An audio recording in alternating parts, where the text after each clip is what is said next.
Hey, how's it going, everyone? Thanks for tuning into episode 20 of the Keep It Simple podcast, your 5-minute hit of value first thing in the morning. So today, I thought, I had a bit of a thought, right? No two people are the same.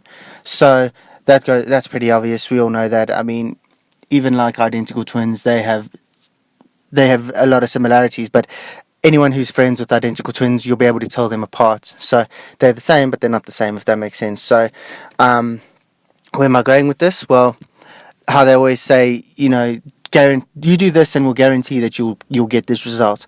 Well, how can you guarantee that when no two people are the same? So what works for you may not necessarily work for me.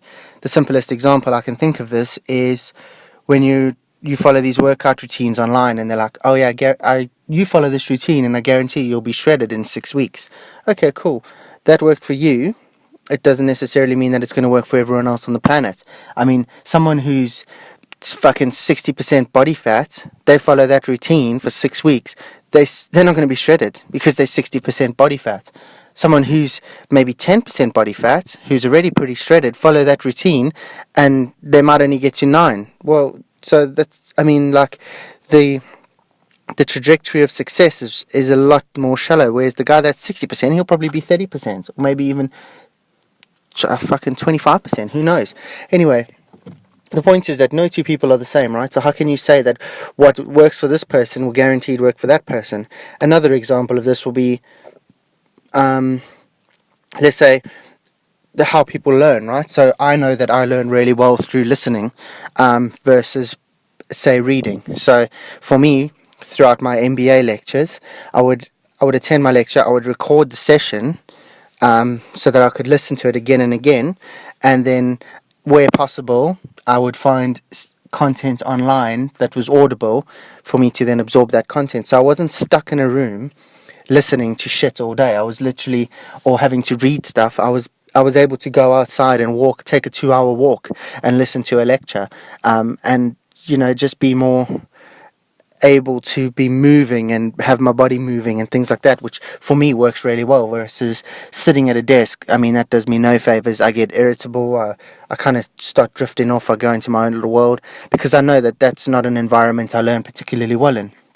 So the point is, like, these guys are saying, oh, you have to read, like, person X reads for 6 hours a day and that's why they're successful.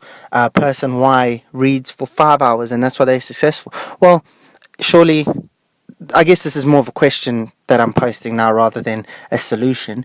Surely someone who listens to audiobooks for 5 hours or 6 hours, if they absorb content better through listening, then surely that's a better medium for them. So you can't say that, then you'll only be successful if you're reading for 6 hours, because that's surely not the case.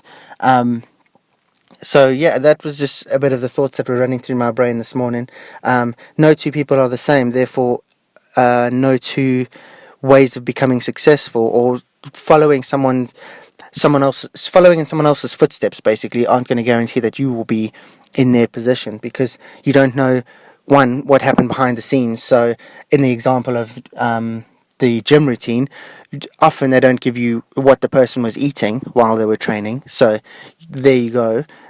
And two, I mean, most of the time those fuckers are doing it as a full-time job. So like, you watch, let's say, Zac Efron, his transformation.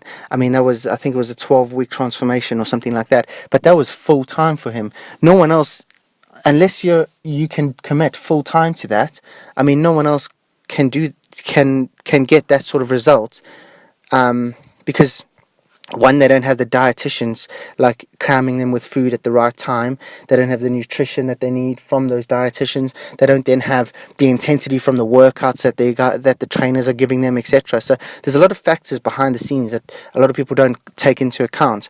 And the same thing, I think, goes for following people within business and like their success. Often we sit there going, okay, well, everyone wants to go, okay, yeah, you just got to do this and then you should be fine. Well, no, that's not the case. There's a lot more to it.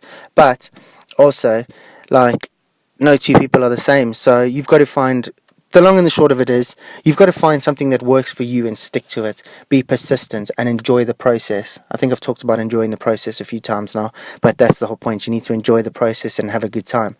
Anyway, that's about my 5 minutes. So check us out on iTunes, Stitcher, SoundCloud, Anchor, YouTube, Instagram, Twitter. We're all over the place. Give us some love. Cheers.